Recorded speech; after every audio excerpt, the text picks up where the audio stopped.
Hello friends, welcome to my channel stocks and investment Tamil. இந்த வீடியோல Skoda டியூப்ஸோட IPO ரிவ்யூவை பார்த்துருவோம். நீங்க இந்த சேனலோட முதல் வியூவரா இருந்தீங்கன்னா மறக்காம இந்த சேனலை சப்ஸ்கிரைப் பண்ணி உங்க ஆதரவை தெரிவிங்க. ஆல்ரெடி சப்ஸ்கிரைபரா இருந்தீங்கன்னா உங்க ஆதரவுக்கு மிக்க நன்றி. டிஸ்க்ளைமர் என்னன்னா, நாங்க சிபில் ரிஜிஸ்டர்ட் ஃபினான்ஷியல் அட்வைசர் கிடையாது. நீங்க இன்வெஸ்ட்மெண்ட் டிசிஷன் எடுக்கிறதுக்கு முன்னாடி உங்க சிபில் ரிஜிஸ்டர்ட் ஃபினான்ஷியல் அட்வைசரை மறக்காம கன்சல்ட் பண்ணணும். இங்க நாங்க எங்க ஒப்பீனியனை தெரிவிக்கிறோம். எஜுகேஷனல் பர்பஸுக்காக இன்வெஸ்ட்மெண்ட் அட்வைஸா நீங்க எடுத்துக்க கூடாது. இந்த கம்பெனி வந்து பாத்தீங்கன்னா 2008 ஸ்டார்ட் பண்ண கம்பெனியா இருக்காங்க. இந்த கம்பெனி வந்து stainless steel tubes and pipes தயாரிக்கிற கம்பெனியா வந்து இருக்காங்க. இந்த கம்பெனி வந்து பாத்தீங்கன்னா 11 கண்ட்ரீஸுக்கு ஆஸ் ஆஃப் டிசம்பர் 31 2024 டேட்டா படி வந்து அவங்க ப்ராடக்ட்ஸை சப்ளை பண்ணிருக்காங்க. எந்த மாதிரி கண்ட்ரீஸுக்குன்னா United States, Germany, Netherlands, Italy, Spain அந்த மாதிரி நாடுகளுக்கு. இவங்களோட ரெவன்யூ ஃப்ரம் எக்ஸ்போர்ட் மட்டுமே 27% இருந்திருக்கு பினான்சியல் இயர் 2024. அது கன்சிஸ்டன்டா 20% அளவுக்கு இருந்திருக்கு அதுக்கு முன்னாடி இருந்த பினான்சியல் இயர்ஸ்ல. இந்த கம்பெனி வந்து பாத்தீங்கன்னா பேக்வர்ட் இன்டெகிரேட்டட் கம்பெனியா வந்து இருக்காங்க. சோ மதர் ஹாலோ அந்த ரா மெட்டீரியல் வந்து இவங்களே தயாரிக்கிறாங்க. சோ அது மூலமா இந்த ஸ்டெயின்லெஸ் ஸ்டீல் டியூப்ஸ் பைப்ஸ் எல்லாம் வந்து இந்த கம்பெனி மேனுஃபேக்சர் பண்ணிக்கிட்டு இருக்காங்க. இந்த கம்பெனியோட கஸ்டமர் பேஸ் வந்து பாத்தீங்கன்னா பிசிக்கல் இயர் 2025 வந்து 232 ஆக்டிவ் கஸ்டமர்ஸ் வந்து இந்த கம்பெனி வந்து வச்சிருக்காங்க. அதுக்கப்புறம் இந்த கம்பெனியோட ரிஸ்க் ஃபேக்டர்ஸ் என்னன்னு சொல்லி பாத்துருவோம். சோ இந்த கம்பெனியோட ரிஸ்க் ஃபேக்டர்ஸ், முக்கியமான ரிஸ்க் ஃபேக்டர்ஸ் என்னன்னு சொல்லி வந்து பாத்தீங்கன்னா, இவங்க அந்த மதர் ஹாலோ சொல்லி ஒரு ப்ராடக்ட் இருக்கு பாத்தீங்களா, அதோட ரா மெட்டீரியல் வந்து பாத்தீங்கன்னா இம்போர்ட் பண்றாங்க. சைனீஸ் இம்போர்ட்டா வந்து இருக்காங்க. சோ அந்த மாதிரி சைனீஸ் இம்போர்ட்ல கவர்மெண்ட் ஏதாவது எக்ஸசிவ் டியூட்டி போட்டாங்கன்னா இந்த கம்பெனியோட ரெவன்யூ மார்ஜின்ஸ் பாதிக்கப்பட வாய்ப்புகள் இருக்கு. அதுக்கு ஒரு எக்ஸாம்பிள் என்னன்னு சொல்லி வந்து பாத்தீங்கன்னா, இவங்க RHPலே அவங்க மென்ஷன் பண்ணிருக்காங்க. ஒன் ஆஃப் த ரிஸ்க் ஃபேக்டர்ஸாவும் மென்ஷன் பண்ணிருக்காங்க. எப்பெல்லாம் இந்த ரா மெட்டீரியல் பிரைசஸ் வந்து பாத்தீங்கன்னா 80-90% மேல போச்சோ அப்ப இவங்க ப்ராஃபிட் மார்ஜின்ஸ் வந்து பாத்தீங்கன்னா ரொம்பவே மிக மிக மிக மிக குறைவாவே இருந்திருக்கு. சோ ரீசென்ட் டைம்ல இந்த ஸ்டீல் பிரைசஸ் கொஞ்சம் கூல் ஆஃப் ஆனதுனால இந்த கம்பெனியோட ப்ராஃபிட் மார்ஜின்ஸ் வந்து நல்லபடியாவே உயர்ந்திருக்கு. சோ இந்த ஒரு கன்சர்னை நீங்க வச்சிருக்கணும். சைனீஸ் இம்போர்ட் வந்து இந்த ரா மெட்டீரியல்ஸ் இந்த கம்பெனிக்கு இருக்கு. இந்த ரா மெட்டீரியல் பிரைஸ் பிளக்சுவேஷனுக்கு ஏத்த மாதிரி இவங்க ப்ராஃபிட் மார்ஜின்ஸ் வந்து இருக்கு. அவங்க ரிஸ்க் ஃபேக்டர்ஸா இவங்களோட RHPல மென்ஷன் பண்ணிருக்காங்க. தயவு செஞ்சு இது கவனத்துல வந்து வச்சுக்கோங்க. அது மட்டும் இல்லாம இந்த கம்பெனியோட டெப்ட் பர் ஈக்விட்டி ரேஷியோ வந்து 1.41 இருக்கு. IPO மணி எடுத்து கூட எக்ஸ்பான்ஷன் பிளான் பண்ணிருக்கா, கடனை குறைக்கிற மாதிரி இல்ல.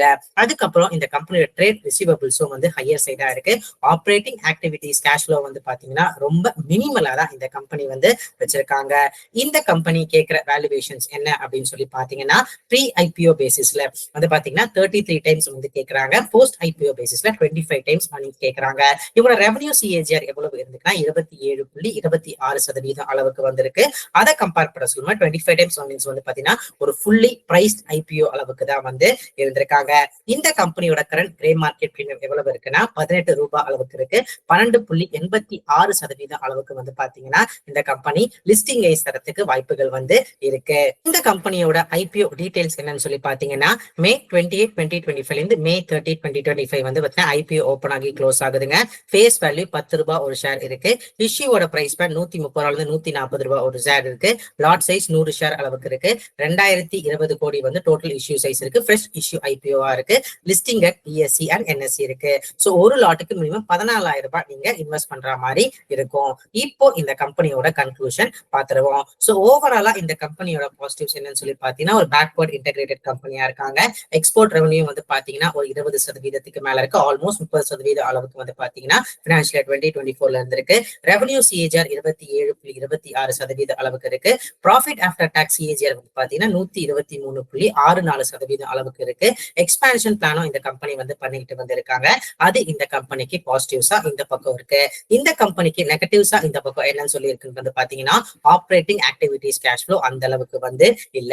ரீசென்ட் டைம்ல இவங்களோட ரா மெட்டீரியல் பிரைசஸ் வந்து கொஞ்சம் கூல் ஆஃப் ஆனதுனால இவங்க ப்ராஃபிட் மார்ஜின்ஸ் வந்து கணிசமா உயர்ந்து அதோட CAGR வந்து 123% அளவுக்கு வந்து இருக்குங்க. இந்த ரா மெட்டீரியல் பிரைஸ் பிளக்சுவேஷனுக்கு ஏத்த மாதிரி இவங்க மார்ஜின்ஸ் வந்து மாறி இருக்கு. அதை நீங்க மறந்துட கூடாது.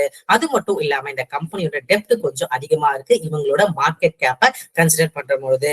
சோ இந்த ஒரு நெகட்டிவ்ஸ் வந்து இருக்கிறதுனால இந்த ரா மெட்டீரியல் பிரைஸ் ஃபிளக்சுவேஷன் இருக்கு, அதே மாதிரி சைக்ளிக்கல் செக்டாரா இருக்கிறதுனால வந்து பாத்தீங்கன்னா ஒரு ரிஸ்க் டேக்கிங் இன்வெஸ்டர்ஸ்க்கு வந்து பாத்தீங்கன்னா இந்த ஐபிஓ வந்து கன்சிடரபிளா இருக்கும்னு சொல்லி நான் நினைக்கிறேன். ஏன்னா இதெல்லாம் சைக்ளிக்கல் ஸ்டாக்ஸ், இந்த ரா மெட்டீரியல் பிரைசஸ் மூவ்மெண்ட்டுக்கு ஏத்த மாதிரி தான் இவங்களோட ப்ராஃபிட் மார்ஜின்ஸ் இருக்கும். அது தெளிவா இவங்களோட ஆர்ஹெச்பிலையும் சரி இவங்க ப்ராஃபிட் மார்ஜின்ஸ் நல்லபடியா தெரியறதுனால. ஏன்னா ஒரு சமயம் இந்த மாதிரி ட்ரேட் வாரால ஸ்டீல் பிரைஸ் கொஞ்சம் ஏறிச்சுன்னா கூட இந்த மாதிரி அந்த ரா மெட்டீரியலா யூஸ் பண்ற கம்பெனியோட மார்ஜின்ஸ் பயங்கரமா பாதிக்கப்பட வாய்ப்புகள் வந்து இருக்குங்க. அது ஒரு காரணத்தினாலதான் வந்து பாத்தீங்கன்னா ஒரு ரிஸ்க் டேக்கிங் இன்வெஸ்டர் கன்சிடரேஷனா வந்து நான் இந்த ஐபிஓவை பாக்குறேன். இது எல்லாமே வந்து பாத்தீங்கன்னா என்னோட பர்சனல் வியூ. நீங்க இந்த மாதிரி ஐபிஓலயோ ஸ்டாக்லயோ இன்வெஸ்ட் பண்றதுக்கு முன்னாடி ஒரு தடவை உங்க பினான்சியல் அட்வைசர் இல்ல சிவில் ரிஜிஸ்டர் பினான்சியல் அட்வைசர் மறக்காம கன்சல்ட் பண்ணுங்க. இங்க நாங்க ஒப்பீனியனை தெரிவிக்கிறோம் எஜுகேஷனல் பர்பஸுக்காக. இந்த வீடியோ உங்களுக்கு பிடிச்சிருந்தா லைக் பண்ணுங்க. ரெகுலர் வீடியோ அப்டேட் பெல் ஐகானை கிளிக் பண்ணுங்க. மறக்காம stocks investment Tamil channel subscribe பண்ணுங்க. தேங்க்ஸ் ஃபார் வாட்சிங் ஸ்டாக்ஸ் இன்வெஸ்ட்மெண்ட் தமிழ் சேனல்.